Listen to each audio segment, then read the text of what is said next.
नमस्कार दोस्तों, class 12th history subject का चैप्टर नंबर 1 के जितने भी थ्योरी है, थ्योरी बाय क्वेश्चन लेकर आया हूँ। आज हम टॉपिक बाय टॉपिक पढ़ेंगे इस क्लास में।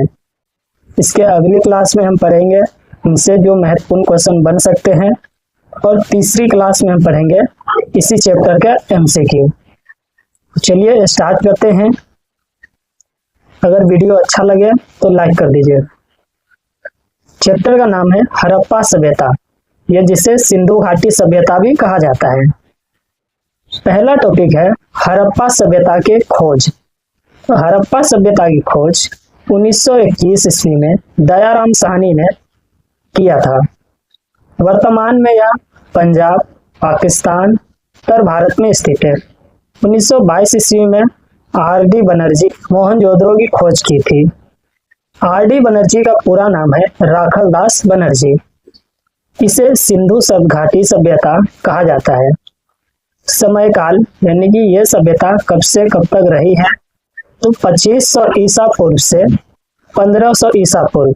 लेकिन 12th क्लास के जो हिस्ट्री में हमें दिया गया है, इस चैप्टर में जो दिया गया है, वो 2500 ईसा पूर्व से 1700 ईसा पूर्व के बीच का पढ़ना है हमें।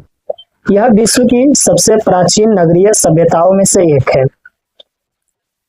दूसरा टॉपिक है प्रमुख स्थल। प्रमुख स्थल जो इनके है हड़प्पा है, मोहनजोदड़ो, लोथल जो कि गुजरात में वर्तमान में, कालीबंगर वर्तमान में राजस्थान में है, सुरकोटदा वर्तमान में गुजरात में है, और राखीगढ़ी।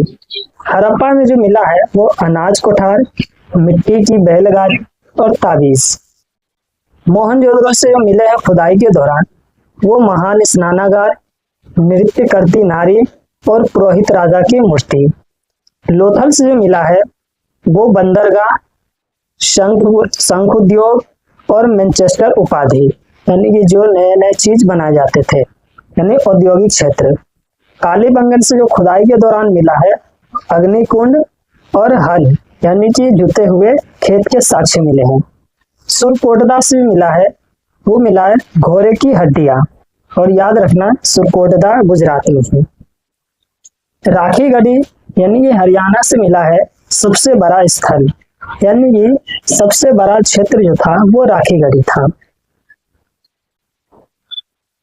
अगला जो है वो चन्हुद्रो। चन्हुद्रो वर्तमान में पाकिस्तान में है, और यहाँ से जो साक्ष्य मिले हैं वो मनके बनाने के उद्योग मिले हैं, यानी कि मनके के साक्ष्य मिले हैं। अगला टॉपिक है नगर नियोजन। यहाँ पर दो तरह के नगर नियोजन मिले हैं, यानी कि यहाँ के नगर को दो भागों में बांटा गया था। पहला है दुर्ग यानी कि ऊंचा भाग, और दूसरा था निचला नगर यानी कि आवासीय क्षेत्र। यहाँ के जो मकान थे वो पक्की ईंटों के बने थे,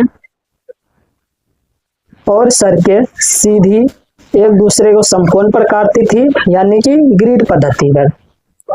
तीसरी विशेषता थी इस शहर की जल निकासी प्रणाली अच्छी थी, यानी कि जल निकासी व्यवस्था अच्छा था, और प्रत्येक घर में स्नानागार व कुआं बना हुआ था। चौथा टॉपिक है आर्थिक जीवन। यहाँ के आर्थिक जीवन जो है वो किस प्रकार चलता था, किन किन चीजों पर निर्भर था। पहला है कृषि, यानी कि यहाँ के लोगों का मुख्य आर्थिक स्रोत कृषि था।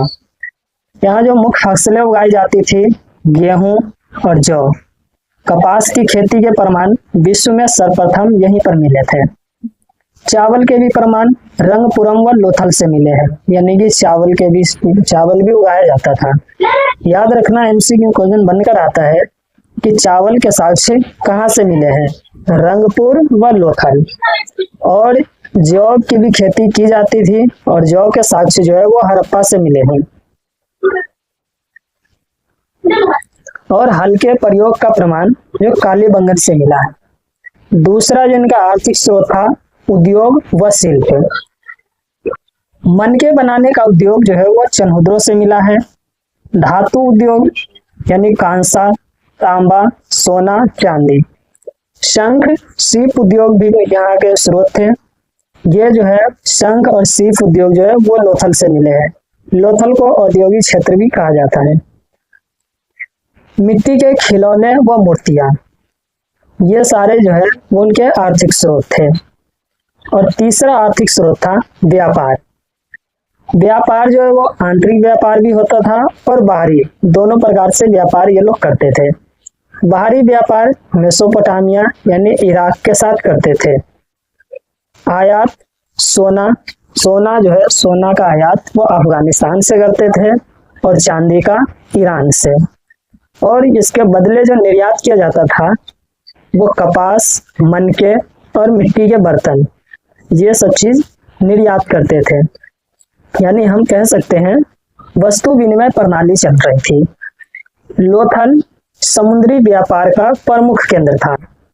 याद रखना, लोथल जो है वो व्यापारिक केंद्र माना जाता था हड़प्पा सभ्यता का। पांचवा टॉपिक है सामाजिक जीवन। सामाजिक जीवन, समाज विभाजित था, अमीर, गरीब, कारीगर और व्यापारी, यानी ये 4 वर्गों में विभाजित था। परिवार पितृसत्तात्मक था, अभी भी पितृसत्तात्मक ही चल रहा है। आभूषण, आभूषण का जो उपयोग करते जैसे सोना, चांदी और कांस्य। पुरुष व स्त्रियां दोनों आभूषण पहनते थे। और वस्त्र, वस्त्र जो उपयोग करते थे सूती व ऊनी का। तो ये था इनके सामाजिक जीवन। फिर से बता दे रहा हूँ सामाजिक जीवन का कैसा था। तो समाज को जो है वो अलग अलग भागों में बांटा गया था, अमीर, गरीब, कारीगर, व्यापारी। परिवार जो था वो पितृसत्तात्मक था। आभूषण इन लोग प्रयोग करते थे, आभूषण भी पहनते थे जो सोना, चांदी, कांस्य, इन सब चीजों के बने हुए हैं। पुरुष व स्त्रियां दोनों आभूषण पहना करते थे और वस्त्र सूती और ऊनी हुआ करता था। छठा टॉपिक है धार्मिक जीवन। ये लोगों का धार्मिक जीवन कैसा था, किन किन चीजों की पूजा करते थे, प्रमुख देवता कौन थे, इसके बारे में हम जानते हैं। मातृ देवी यानी उर्वरता की देवी की पूजा करते थे। ये लोग मातृ देवी की पूजा करते थे। पशुपति महादेव जैसी मुहर, 3 मुखों वाली आकृति, चारों ओर पशु, यानी ये लोग पशुपति की भी पूजा करते थे। वृक्ष पूजा, वृक्ष पूजा भी इन लोगों का प्रमुख पूजा था, प्रमुख धार्मिक व्यवहार था। और ये लोग वृक्ष के रूप में पीपल के पेड़ की पूजा करते थे। वर्तमान में भी इन पेड़ों की पूजा की जाती है। पशुओं की पूजा, ये लोग पशु की भी पूजा करते थे जैसे सांड और बैल। अग्नि पूजा, अग्नि पूजा जो है के साक्षी जो है वो कालीबंगन से मिले हैं। और मृतकों की दफनाने व अग्नि संस्कार दोनों की परंपरा थी, यानी कि इस सभ्यता में मृतकों को दफनाया भी जाता था और अग्नि संस्कार भी किया जाता था। जिस तरह से वर्तमान समय में मुस्लिम धर्मों में मृतकों को दफना दिया जाता है और हिंदू धर्मों में यानी कि सनातन धर्मों में अग्नि संस्कार कर दिया जाता था, इसी प्रकार हड़प्पा सभ्यता में भी ये 2 तरह से अंतिम संस्कार किए जाते थे। तो ये थे इनके धार्मिक जीवन। फिर से बता दे रहा हूँ, ये लोग मातृ देवी की पूजा करते थे, पशुपति महादेव की पूजा करते थे, और वृक्ष पूजा, वृक्ष के रूप में यानी पीपल की पूजा करते थे। पशुओं की पूजा करते थे जैसे सांड, बैल, और अग्नि पूजा भी करते थे। 7वां टॉपिक है कला व संस्कृति। मूर्ति कला, कांसे की मूर्ति, कांसे की नृत्य करती नारी, पत्थर की पुरोहित राजा मूर्ति, यानी कि ये लोग का जो प्रमुख कला था वो मूर्ति, जैसे ये लोग कांसे से मूर्ति बनाते थे, नृत्य करती हुई मूर्ति, पत्थर के पुरोहित बनाते थे, राजा की मूर्ति बनाया करते थे, और भी बहुत सारी चीज बनाते थे। चित्रकला, चित्रकला के रूप में मिट्टी के बर्तनों पर ये लोग चित्र बनाते थे। मोहरे, पशुपति महादेव, जानवरों की आकृतियां, इस तरह के मोहरे खुदाई के दौरान मिले हैं। इन लोगों का जो सबसे विशिष्ट कला था वो मोहरे बनाना था। संगीत व नृत्य से प्रमाण, ये लोगों का जो प्रमाण जिनको मिला है वो संगीत और नृत्य से मिला है। 8वां टॉपिक है लिपि व लेखन। इन लोगों की लिपि कैसी थी, कौन कौन किस अक्षर में ये लोग लिखते थे, कौन सा लैंग्वेज बोलते थे। तो लिपि, इन लोगों की लिपि जो थी वो चित्रमयी लिपि थी और लिपि की संख्या हजारों में थी और ये संख्या जो ये लिपि अभी तक पढ़ी नहीं जा सकी है, इसलिए इसे अपठित लिपि भी कहा जाता है। मोहरों व मिट्टी के बर्तनों पर अंकित था, यानी ये लिपि जो है वो मोहरे और बर्तनों, मिट्टी के बर्तनों पर अंकित करते थे ये लोग।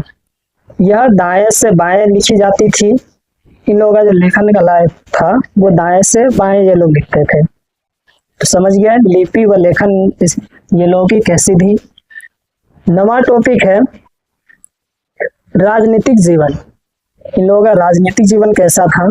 तो राजतंत्र या गणतंत्र की स्थिति अस्पष्ट है, यानी कि राजतंत्र या गणतंत्र के कोई साक्ष्य नहीं मिले हैं कि यहाँ राजा रहते थे, राजा का शासन था या लोकतंत्र का शासन था। इस तरह के कोई भी सबूत अभी तक नहीं मिले हैं। पुरोहित राजा, पुरोहित राजा की मूर्ति सत्ता का प्रतीक मानी जाती है, यानी कि वैसे तो राजा का चित्र नहीं मिलता है, प्रमाण नहीं मिलता है, लेकिन एक मूर्ति जो है वो पुरोहित राजा की मिली है। नगरों में प्रशासनिक व्यवस्था थी, यानी कि नगर में प्रशासन व्यवस्था, पुलिस व्यवस्था मौजूद थी। और 10वां टॉपिक है हड़प्पा सभ्यता के पतन के कारण। इतनी विकसित सभ्यता पतन कैसे हो गई? तो इनके पतन के प्रमुख कारण है, पहला है प्राकृतिक आपदाएं, जैसे बाढ़, भूकंप, इन सब कारणों से माना जाता है कि ये कारणों से यह सभ्यता पतन हो गई थी। दूसरा कारण है नदी का मार्ग बदल लेना। कुछ इतिहासकारों का मानना है कि नदियां जो है उस समय मार्ग बदली होगी, इस वजह से यह सभ्यता का पतन हुआ है। तीसरा कारण है जलवायु परिवर्तन, जैसे मौसम का बार बार परिवर्तन हो जाना, गर्मी की जगह ठंडी आ जाना, ठंडी की जगह गर्मी आ जाना, इस तरह का मौसम परिवर्तन के कारण भी यह सभ्यता का पतन हुआ होगा। अगला कारण है बाहरी आक्रमण, यानी कि आर्यों के आक्रमण के कारण। और आखिरी कारण है व्यापार व कृषि का पतन। ऐसा माना जाता है कि सभ्यता में व्यापार व कृषि का पतन हो गया होगा, उपजाऊ मिट्टी खत्म हो चुकी होगी, फसल उग नहीं रहा होगा, या मौसम खराब होने के कारण या ज्यादा धूप हो जाने के कारण कृषि नहीं होता था, इस वजह से व्यापार और कृषि खत्म हो गई थी, इस वजह से यह सभ्यता का पतन हो गया। ये था इस चैप्टर की थ्योरी। अगली क्लास में हम पढ़ेंगे इस चैप्टर से बनने वाले उन क्वेश्चन। उम्मीद है आप लोगों को यह वीडियो पसंद आया होगा। पसंद आया है तो चैनल को सब्सक्राइब और वीडियो लाइक कर दीजिए।